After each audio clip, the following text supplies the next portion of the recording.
তো এটাই হচ্ছে আমাদের কাজ।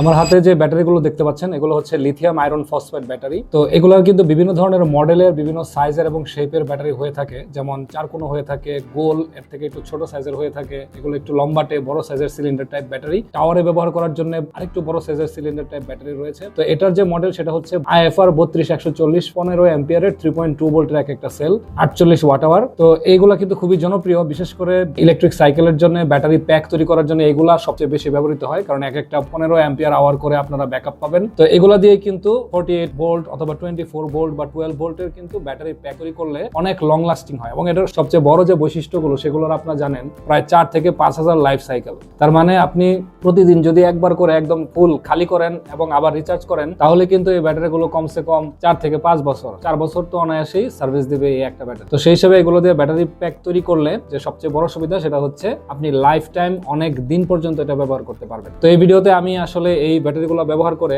12 ভোল্টের একটা ব্যাটারি ব্যাক তৈরি করব, এটা ছোটখাটো একটা সোলারে ব্যবহার করার জন্য। যেহেতু আমরা 15 অ্যাম্পিয়ারের 12 ভোল্টের একটা প্যাক তৈরি করব, সেই জন্য আমাদের 4টা ব্যাটারি নিতে হবে। কারণ আমরা যদি ক্যালকুলেশন করি তাহলে একটা ব্যাটারি প্যাক যদি 3.2 ভোল্ট হয়, তাহলে 4টা ব্যাটারি প্যাক যদি আমরা ব্যবহার করি তাহলে 4 × 3.2, তার মানে 12 ভোল্টের উপরে আমরা ভোল্টেজ আমরা এখান থেকে পাবো। তো সেই হিসাবে আমরা 4টা সেল লাগবে, সেগুলোকে আমরা সিরিজে কানেকশন করতে হবে। তো সিরিজে কানেকশন করার জন্য পজিটিভ, নেগেটিভ, এরপরে আবার পজিটিভ এবং আরেকটা নেগেটিভ, এভাবে আমাদের সিরিজে কানেকশন দিতে হবে। আর এটা ব্যাটারি প্যাকটার জন্য আমাদের একটা BMS ব্যবহার করতে হবে। আমাদের অবশ্যই খেয়াল রাখতে হবে প্রত্যেকটা ব্যাটারির জন্য আগে ফুল চার্জ অবস্থায় থাকে, মানে একদম সবগুলোর ভোল্টেজ যেন সমান থাকে, এবং সেই সাথে আমাদের ব্যাটারির যত লাইফ স্প্যান নষ্ট না হয়, ব্যাটারি যেন ক্ষতিগ্রস্ত না হয় চার্জিং এর সময়, সেজন্য অবশ্যই BMS ইউজ করতে হবে। এখানে আমি একটা 10 এম্পিয়ারের আমরা একটা BMS ব্যবহার করতেছি। এটা হচ্ছে সেই BMS টা, ব্যালেন্স BMS। এটা মানে এটা দিয়ে ট্রিকল চার্জিং হবে এবং প্রত্যেকটা সেল ব্যালেন্স ভাবে চার্জ করবে। মানে একটা যদি কম বেশি হয়েও যায়, তারপরে কিন্তু একটা নির্দিষ্ট সময় পরে এমন ভাবে চার্জ করবে যাতে ব্যাটারি ওভার চার্জ না হয়। ইভেন এটার মধ্যে ওভার ডিসচার্জ এবং ওভার চার্জ প্রোটেকশন, সবগুলা প্রোটেকশনে কিন্তু এই BMS এ আছে। BMS টার মডেল হচ্ছে HXYP4S6040। তো চলুন BMS এর কানেকশন গুলো আমরা পরে দেখাবো, আগে এটার যে অ্যাসেম্বল গুলো সুন্দরভাবে সেফলি কিভাবে অ্যাসেম্বল করা যায় সেটা চলেন আমরা দেখি। তো এই ধরনের ব্যাটারি প্যাক তৈরি করার জন্য নরমালি এখানকার যে ব্যাটারি হোল্ডার, কালো কালারের এরকম ব্যাটারি হোল্ডার পাওয়া যায়, যেগুলো বর্তমানে আমার কাছে নাই। আর পাশাপাশি এখানে কানেকশন যেন শর্ট সার্কিট না হয় সেজন্য গ্যাসকেট ব্যবহার করা হয়, সেটাও আমার কাছে আপাতত নাই। তবে এই ব্যাটারিগুলা টাচ লাগানো অবস্থায় অনেকে ব্যাটারি প্যাক তৈরি করে, যেটা একটু রিস্কি। বড় প্যাক বানাইলে চেষ্টা করতে হবে যেন ব্যাটারিতে অল্প একটু হলেও যেন ফাঁকা থাকে, মানে একটা আরেকটার সাথে লেগে না থাকে। তো সেটার জন্য আমি যেটা করেছি সেটা হচ্ছে এরকম জিপটাই পাওয়া যায়। এই জিপটাই দিয়ে কিন্তু আমরা এখানে এরকম যদি সেরকম করে যদি আটকে নিই, তাহলে কিন্তু দুইটা ব্যাটারির মধ্যে কিন্তু এরকম একটা গ্যাপ থাকবে। এরকম ভাবে আমরা উপরে এবং নিচে এরকম ভাবে জিপটাই দিয়ে আমরা আটকে, পরবর্তীতে আবার জিপটাই দিয়ে পুরোটা আটকে দিলে তাহলে দেখা যাবে যে ব্যাটারিটা ভালোভাবে অ্যাসেম্বল হবে। তো চলুন আমরা জিপটাই দিয়ে প্রথমে আটকে দিই সুন্দরভাবে। প্রথমে আমরা এখানে আটকে নিলাম, তারপরে অ্যাডজাস্ট করবো, অ্যাডজাস্ট করে তারপরে কেটে নিব। আগে আমরা অ্যাসেম্বল করে নিই, জিপটা এগুলো সবগুলোর মধ্যে লাগিয়ে নিই। দুইটা জিপটাই পাশাপাশি যদি এভাবে আমরা দিই তাহলে কিন্তু দেখতে পাচ্ছেন ভিতরে কিন্তু যথেষ্ট পরিমাণে ফাঁকা থাকছে। তো এটাই হচ্ছে আমাদের কাজ। এভাবে যদি সবগুলো আমরা এখানে অ্যাটাচ করি তাহলে কিন্তু প্রত্যেকটার সাথেই ফাঁকা থাকছে। এদিক দিয়েও কিন্তু আমরা যদি দেখি তাহলে ফাঁকা থাকবে, প্রত্যেকটার মধ্যে কিন্তু ফাঁকা, যথেষ্ট পরিমাণে ফাঁকা রয়েছে। এখন আমরা সবগুলা থেকে যে অতিরিক্ত অংশগুলো সেগুলো কেটে নিই।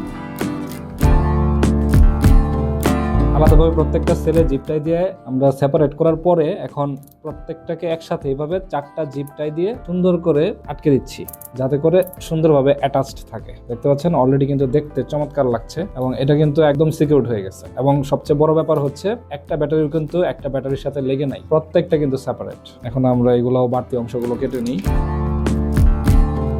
এখন আমাদের কাজ হচ্ছে সোল্ডার করা। এখানে পজিটিভ, নেগেটিভ, তারপরে এই নেগেটিভ থেকে এই পজিটিভ, পজিটিভ থেকে এই নেগেটিভ, এই নেগেটিভ থেকে এখানে একটা নেগেটিভের প্রান্ত থাকবে। ঠিক একইভাবে এই পজিটিভ থেকে এই নেগেটিভ, এই নেগেটিভ থেকে এই পজিটিভ, এভাবে একটা প্রান্ত বের হবে। এভাবে একটা পজিটিভ প্রান্ত এবং একটা নেগেটিভ প্রান্ত পাবো আমরা। আরেকটা কাজ আপনাদের করতে হবে, সেটা হচ্ছে এরকম আপনারা গ্যাসকেট ব্যবহার করবেন। এই গ্যাসকেটগুলো বাজারে কিনতে পাওয়া যায়, আর না পাওয়া গেলে আপনারা নিজেরা এরকম কাগজ দিয়ে কেটে আমার মতো এরকম করে বানিয়ে নেবেন। এখানে আমি ডাবল সাইডেড স্কচ টেপের উপরে কাগজ দিয়ে আমি নিজের মতো করে এটা বানিয়ে নিয়েছি। এটা কিন্তু এখানে কাগজটা তুলে এখানে আমি আটকে দিতে পারবো। আমরা প্রথমে গ্যাসকেটগুলো লাগিয়ে নিই।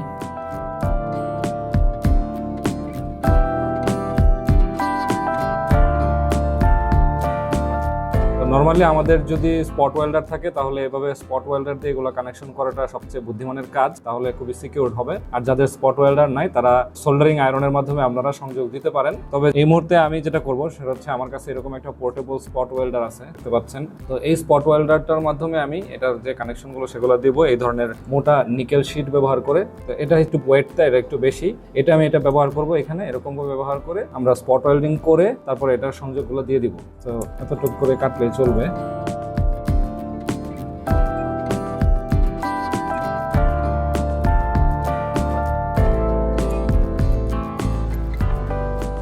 এখন আমাদের সিরিজে সবগুলো কানেকশন হয়ে গেল। তো এখন আমরা যেটা পাচ্ছি সেটা হচ্ছে এটা পজিটিভ প্রান্ত এবং এটা নেগেটিভ প্রান্ত। Positive negative, positive negative, positive negative, positive এবং এটা নেগেটিভ। মানে এই দুইটা আমরা পজিটিভ এবং নেগেটিভ পাচ্ছি।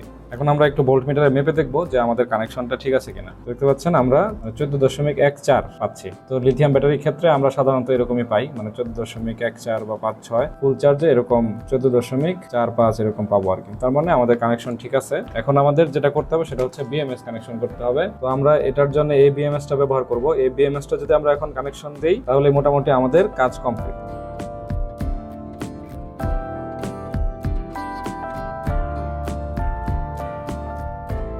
তো আমরা বিএমএস এর সাথে এখন সবগুলো সংযোগ দিয়ে দেব। তবে এখানে একটু বোঝার ব্যাপার আছে। আপনারা দেখতে পাচ্ছেন এই যে এখানে অনেকগুলো তার, এই প্রত্যেকটার কিন্তু আলাদা আলাদা জায়গায় কানেকশন আছে, যেগুলো ঠিকঠাক মতো যদি না দেওয়া হয় তাহলে কিন্তু এই সার্কিটটা পুড়ে যাবে। এখানে মোটামুটি 1 2 3 4 5টা তার আছে। এখানে এই দুই পাশে লাল এবং কালো তার। তো এখানে কিন্তু আপনারা যদি দেখেন খেয়াল করে, এই পাশে যে লালের পাশে এখানে কিন্তু লেখা আছে ছোট করে বি মাইনাস এবং এই পাশে লেখা আছে বি প্লাস। তো আমরা নর্মালি লাল যে তারটা সেটাকে বি প্লাস হিসেবে চিনে থাকি বা জেনে থাকি, কিন্তু এখানে কিন্তু হয়তো এটা ফ্যাক্টরি ডিফেক্ট বা কি জানি না আমি, কিন্তু এটা এইভাবেই আসছে। কিন্তু আমাদের কিন্তু বুঝতে হবে যে এটা কিন্তু আমাদের নেগেটিভ হিসেবে কাউন্ট করতে হবে এই লাল তারটা। তো এটা চলে যাবে হচ্ছে ব্যাটারির যে ওপেন নেগেটিভ সেটাতে, যে এটা হচ্ছে ব্যাটারির ওপেন নেগেটিভ আর এটা হচ্ছে ব্যাটারির ওপেন পজিটিভ। তো এইখানে এটাতে লালটা এবং এটাতে কালোটা, প্রথমে এই দুইটা কানেকশন আমাদের দিতে হবে। তারপরে এখানে যে বাকি 3টা কানেকশন দেখতে পাচ্ছেন, সাদা, নীল এবং হলুদ, এই সাদাটাকে আমরা কাউন্ট করব B1 হিসেবে, হলুদটাকে কাউন্ট করব হচ্ছে B2 হিসেবে এবং নীলটাকে কাউন্ট করব B3 হিসেবে। এই যে ওপেন বি প্লাস এবং ওপেন বি মাইনাসের সাথে যে কমন যেটা সেটাতে যাবে হচ্ছে B2, তার মানে হলুদটা যাবে এখানে। এবং এর অপোজিট পাশে আমাদের যে দুইটা রয়েছে, একটা হচ্ছে নেগেটিভের সাথে সেটা হচ্ছে B3 তে যাবে এবং যেটা পজিটিভের সাথে সেটাতে যাবে B1। তার মানে B1 এ যাবে সাদাটা, B3 তে যাবে হচ্ছে নীলটা এবং B2 তে যাবে হচ্ছে হলুদটা। এই হচ্ছে কানেকশন। তো চলেন আমরা কানেকশন গুলো দিয়ে নিই। এরপরে আরো কিছু কানেকশন আছে, যেমন এখানে আপনারা আরো দুইটা জিনিস দেখতে পাচ্ছেন, একটা হচ্ছে B মাইনাস এবং এটা হচ্ছে P মাইনাস। P মাইনাস থেকে আমরা পাওয়ারের যে নেগেটিভ, মানে আমরা ইনপুট এবং আউটপুটের যে চার্জ এবং ডিসচার্জের যে ব্যাপারটা সেটার কানেকশনটা নেব। B মাইনাসের সাথে নেগেটিভের যে B মাইনাস প্রান্ত, মানে ওপেন B মাইনাস প্রান্ত, সেটা একটা মোটা তারের সাথে কানেকশনটা দিতে হবে। এবং P মাইনাস থেকে আমরা মোটা একটা তার নেব ডিসচার্জের জন্য। এবং এখান থেকে মানে বিএমএস থেকে P মাইনাস নেগেটিভ পাওয়ার যেটা সেটা আমরা নেব ইনপুটের ক্ষেত্রেও আউটপুটের ক্ষেত্রেও। এবং ব্যাটারির যে পজিটিভ প্রান্ত সেখান থেকে আমরা পজিটিভ প্রান্ত আউটপুট এবং ডিসচার্জ বা চার্জের ক্ষেত্রে আমরা ব্যাটারির পজিটিভ প্রান্ত থেকে পজিটিভটা নিব। তো এই হচ্ছে কানেকশন। তো চলেন আমরা কানেকশনগুলো দিয়ে দিই।